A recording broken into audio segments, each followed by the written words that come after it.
Amigos, entramos al último bloque del programa. En realidad nos va a quedar muy corto el tiempo, Ignacio, pero hay dos temas que quisiera que podamos tocar de manera de repente bastante concisa. Y hubo un grupo que trabajó tierras de vocación forestal, ¿no? Se analizó toda esta problemática, incluso unas propuestas que me comentabas que nosotros ya la veníamos aplicando. Y de otro lado, frente a esto, también nosotros tenemos un nuevo reglamento de clasificación de tierras, que prácticamente es una clasificación de suelos. ¿Cómo trataron este tema acá y qué nos puedes contar al respecto? Bueno, aquí es una propuesta del BID. O sea, el Banco Interamericano de Desarrollo está preocupado en cómo manejar todo lo que viene a ser las tierras de vocación forestal. Se pone ahora como un concepto nuevo. Sin embargo, es un concepto que de alguna forma el país ya lo manejó hace muchísimo tiempo atrás, porque sí hablábamos de tierra de vocación forestal, quizás no con la visión que se tiene ahora. Cuando habla la gente del BID, es hasta dónde tú puedes comprar tecnologías para decidir qué sí y qué no. Ese es un punto importante. Entonces, ¿qué tú dices? Ok, hablamos de tierras de vocación forestal. Se supone que la tierra de vocación forestal es la tierra que se mantiene con bosque, es la tierra que tiene el mayor valor social y el mayor valor económico, o uno de los dos valores. Que como bosques. Claro, para la actividad forestal, mejor. Para la actividad forestal. No, es para la sociedad. O sea, la propuesta del BID es, ¿la sociedad qué quiere con sus bosques? ¿Quiere cambiar su bosque a soya? ¿La sociedad quiere bosques? ¿Quiere bosques económicos? O sea, porque al final toda decisión sobre tierra de vocación forestal gira alrededor de cuál es para nosotros, qué es lo que quiere la sociedad con esto. ¿Por qué tierras de protección? Las tierras de protección es porque la sociedad necesita protegerse, del cambio climático, necesita protegerse de los huaicos, necesita protegerse de una serie de cosas, la sociedad. Entonces, el grupo se defiende conservando sus bosques y para eso los declara como tierras de protección. Claro. Lógicamente, ya hay algunos parámetros como pendiente, pedregosidad, ¿no? O sea, que definen el riesgo de que se produzca un evento malo, ¿no? Entonces, ese concepto y ese tipo de perspectiva es lo que está manejando el BID ahora. Entonces, un poco como que la responsabilidad no es un problema de un reglamento, sino es un problema de decisiones. La sociedad. No. O sea, ¿qué piensa un alcalde? ¿Qué piensa un alcalde provincial? ¿Qué piensa un gobierno regional de las cosas? O sea, ¿qué pensamos nosotros de todo este paquete de cosas? Y eso es lo importante. Entonces, creo que acá sí se incluyen algunas cosas interesantes cuando hablamos nosotros ya de tierras de vocación forestal, que es más allá de un simple reglamento que trata de clasificar las tierras, ¿no? O sea, claro, al final tú clasificas los espacios y le dices, haz eso. Sí, pues, pero si la sociedad no quiere hacerlo, o la gente no quiere hacerlo, no lo va a hacer, no lo va a respetar.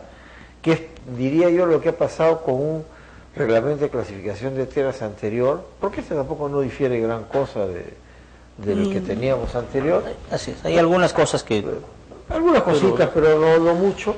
Entonces, ¿qué tenemos? ¿Por qué? Entonces uno dice, ¿y por qué se ha destruido tanta tierra forestal? Porque la sociedad... Claro, en realidad para la destrucción de las tierras forestales no se necesitó reglamento. Claro. Simplemente fue avasallamiento de todas las áreas forestales para el cultivo migratorio, chacra y... Claro, pero cuando tú miras, por ejemplo, cuando entraron la gente que del Posuso, los alemanes que entraron al Posuso, Zapampa y todo, ellos tenían sus chacras definidas paralela al río, con la recomendación de que tenían que mantener todas las cumbreras. Entonces, cuando tú vas a Oxapampa o Posuso, hoy día ves todas las cumbres de los cerros cubiertas de bosque, y lo que han cortado son las faldas. Sí. Y entonces ahí, hace 150 años no había reglamento. Era decisión de cómo se protegían ellos con relación a los eventos catastróficos que podrían decirse. Y ellos dijeron, ok, eso es lo que hay que hacer. Y eso es lo que hicieron. Pero eso es parte de una cultura. Y justamente, como esa cultura no está, digamos, en todas nuestras cabeceras de selva, ceja de selva y selva alta, es donde empieza la deforestación en otras partes, y es en donde coadyuvan estos reglamentos mal conceptualizados en términos que no recoge la vocación, la opinión de la población mayoría para poder determinar qué uso le dan a su suelo, con bosque o sin bosque, ¿no? Es que nos lleva a estos otros problemas. Claro, lo que yo digo, y para mí lo que está pasando, yo no puedo tener un dispositivo guardado. O sea, Así es.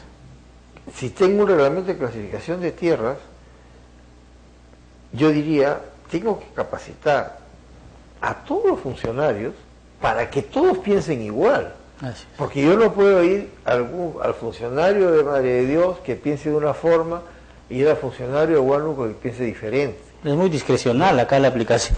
Claro, es a gusto de, como diríamos, a gusto del cliente. O sea, lo que tenemos que hacer nosotros es justamente promover y trabajar ese tipo, lo cual es bastante complicado.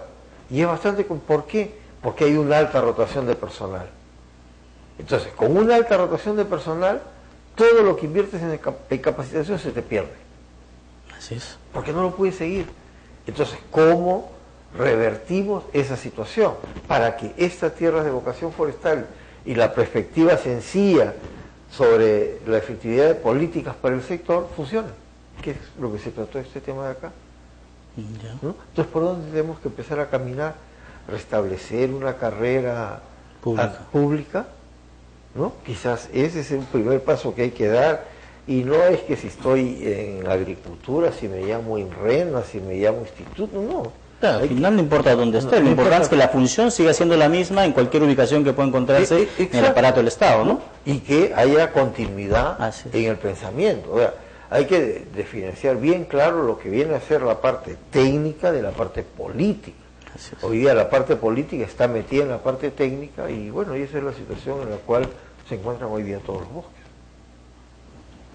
Y es algo que lamentablemente no se puede revertir, ¿no? O sea, los 2 millones de hectáreas que tenemos de área deforestada en selva no se va a poder revertir porque todo está prácticamente para agricultura, para cultivos permanentes, ¿no? Que son frutales, no necesariamente es malo, pero estamos perdiendo superficie muy importante de bosques. Hay que recomponer y empezar a establecer qué son las tierras, ¿no? O sea, no es que yo pueda hacer agricultura. Por ejemplo, se estima, o estimó NER, que en la selva hay 3 millones de hectáreas para agricultura. Claro, hay áreas para agricultura, pero no es la mayoría, es la minoría. Así es. Ahora, que lógicamente cuando uno habla de 3 millones de hectáreas para agricultura, uno dice, oye, es el doble de la costa. Sí, pues, pero son pedacitos que están repartidos en todo, ¿no? Eso es algo importante, ¿no? O sea, la suma de las partes hacen el todo, que es bastante interesante, pero el tema es que se van sumando no solamente las partes con vocación agrícola, sino las aledañas también, y resulta que el potencial que existe es mucho más de lo que se había previsto, ¿no? Y ahí viene el daño es mayor. Y el daño es mayor, ¿no? Claro. Okay. Amigos, volvemos con la última parte del programa para analizar el tema, los temas tratados en el 13º Congreso Forestal Mundial.